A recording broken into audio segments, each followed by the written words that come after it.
मेरा नाम अंकित है और मैं एक क्रॉस ड्रेसर हूँ। मेरी एज 25 साल है। अब मैं एक एमएनसी कंपनी में काम करता हूँ।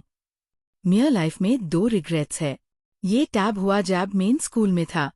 संडे रात को मैं नहाया और सिर्फ टॉवल में था। मैं अपने क्लोथ्स धुंध रहा था।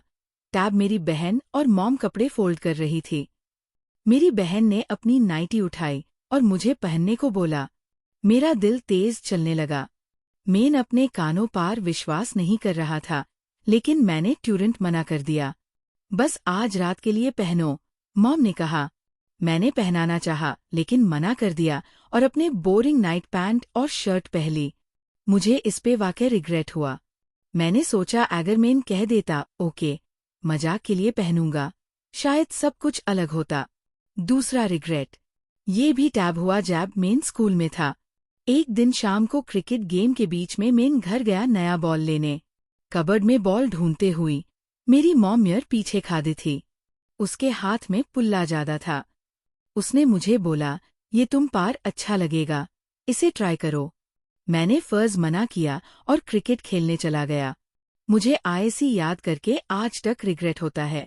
अन सब चीजों के बाद वो सब कभी नहीं हुआ और मैं बहन के कपड़े नहीं पहन पाया, क्योंकि मैं कभी अकेला नहीं था। अब मैं एक सिटी में काम कर रहा हूँ और कुछ दिन घर गया हूँ।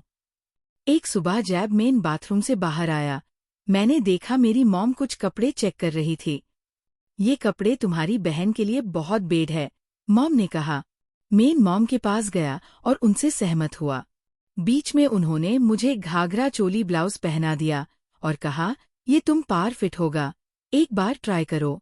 मेरा दिल फिर से तेज चलने लगा। मैंने आईसी पहले सोचा हुआ था, लेकिन सब कुछ कहने को सिर्फ रिग्रेट के साथ नो बोला। चलो एक बार ट्राई करो, मॉम ने फर्स्ट कहा। मैंने सोचा, अब नहीं तो कभी नहीं।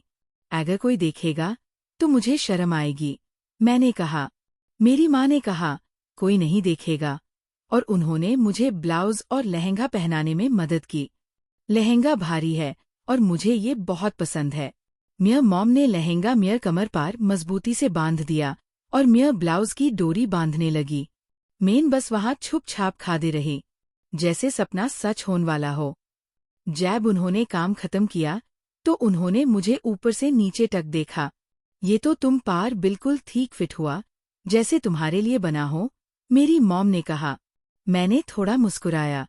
मुझे लगा मेरी मॉम मुझे तुरंत लहंगा चोली उतरने को बोलेगी, लेकिन उन्होंने नहीं बोला। वो किचन में अपना काम करने चली गई, तो मैं छुप छाप अपने कमरे में गई। मैंने लहंगा के साथ घूमा और खेला। मेरा सपना वाकई हकीकत बन गया। थोड़ी पिक्चर्स लेने के बाद मैं लिविंग रूम गई और टीवी देखने लगी। मेरी मॉम ने नहीं पूछा कि मैं अभी तक लहंगा चोली क्यों पहने हुई हूँ। रात को सोना से पहले मैंने मेरी मॉम से कहकर लहंगा चोली उतरने की मदद मांगी। उन्होंने मेरे ब्लाउज की पीछे की डोरी ढीले की और कहा, अब मैं आईसी आसानी से उतार सकती हूँ। मैं अपने कमरे गई और पैंट और टी शर्ट में बादल गई। अगले दिन कुछ नहीं हुआ। मेरी मॉम ने कल के लहंगा चोली एक्सपीरियंस के बारे में कुछ नहीं पूछा। 2 दिन बाद मैं अपने ऑफिस गई और काम करने लगी। कभी कभी मुझे अपने लहंगा चोली का दिन याद आता है। 1 महीने बाद संक्रांति आई। खुशकिस्मती से मुझे 5 दिन की छुट्टी मिली वीकेंड की वजह से। ये एक वीकेंड था जो फेस्टिवल से मिल रहा था। मैं फ्राइडे रात को घर गई और सिर्फ सो गई। अगले दिन नाश्ता करने के बाद मेरी मॉम मेरे साथ बैठी। तुम्हारी बहन फेस्टिवल नहीं आ रही, मेरी मॉम ने कहा, और मैंने हताश के साथ अपना सर हिलाया। पिछले हफ्ते में और हमारे नेबर काव्य शॉपिंग पे गए। उसने अपनी बेटी के लिए एक सिल्क साड़ी खरीदी और मैं सोच रहा था कि अपने बहन के लिए भी एक खरीद लूं। पर फिर मुझे याद आया कि वो इस फेस्टिवल पे नहीं आ रही और साड़ीज पहनने में इंटरेस्टेड नहीं है। फिर मुझे तुम्हारी याद आई। तुम लहंगा चोली में कितनी अच्छी लग रही थी, तो मैंने तुम्हारे लिए एक सिल्क साड़ी खरीदी, मेरी माँ ने कहा। मैं स्टन्ड हो गई। मेरी माँ ने मुझे एक सिल्क साड़ी दिया और मैं चुप हो गई। अंकित, अगर तुम फेस्टिवल के लिए साड़ी पहनने के लिए तैयार हो तो मैं तुरंत ब्लाउज सिलने शुरू कर दूंगी, मेरी माँ ने कहा।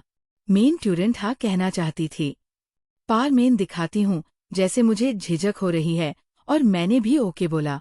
मेरी माँ टेलर है, तो उन्होंने तुरंत मेरी मेजरमेंट्स ली और ब्लाउज सिलना शुरू किया।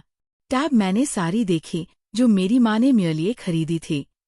मुझे साड़ी बहुत पसंद आई और मैं यूज पहनने के लिए दीवानी थी। मेरी माँ ने ब्लाउज सिलने में 2 दिन लगा दिए। फेस्टिवल से पहले वेल दिन मैं सो नहीं पाई। सोचती रही कि कल मेरी माँ मुझे साड़ी पहना रही है। अगले दिन मेरी माँ ने मुझे जगाया और बाथ लेने बोला। मैं जल्दी से बाथरूम गई और बात किया। जैब मैं बाथरूम से बाहर आई, मेरी माँ ने मुझे ब्लाउज और पेटीकोट पहनने में मदद की। फिर उन्होंने साड़ी उठाई। उन्होंने अच्छे से साड़ी ड्रेप की। उन्होंने कुछ सेफ्टी पिन्स लिए और साड़ी को कई जगह पिन किया। मेरी माँ ने कुछ कदम पीछे झके मुझे ऊपर से नीचे तक देखा। मैं नहीं बिलीव कर सकती कितनी अच्छी लग रही हो साड़ी में। मेरी माँ ने हाथ अपने मुंह पार रखकर कहा। हम दोनों रूम से निकल गए और मेरी माँ पूजा की अरेंजमेंट्स कर रही थी और मैं छुप छाप खाते रही। हम दोनों ने भगवान से प्रार्थना की। पूरा दिन मैंने साड़ी में गुजारा और मेरी माँ हर बार मुझे देखकर मुस्कुराती थी। रात को मेरी माँ ने सब सेफ्टी पिन्स निकाल दिए और मुझे साड़ी उतरने में मदद की। जैसे हाय मैंने अपने कपड़े बदले। मैंने अपनी माँ को देखा जो मुझे प्यार से देख रही थी। क्यों देख रही हो मुझसे, माँ? मैंने मुस्कुराते ही पूछा। मुझे उम्मीद है ये मेरी आखिरी बार नहीं है जब मैं तुम्हें साड़ी में मदद कर रही हूँ। मेरी मॉम ने मेरे माथाई पार किस करते हुए कहा। रात को खुशी से सोई। अब मुझे किसी बात का पछतावा नहीं है। ओथ हाय सबको। ये कहानी काल्पनिक है लेकिन वो पछतावा असली है और ये मेरे साथ हुआ है।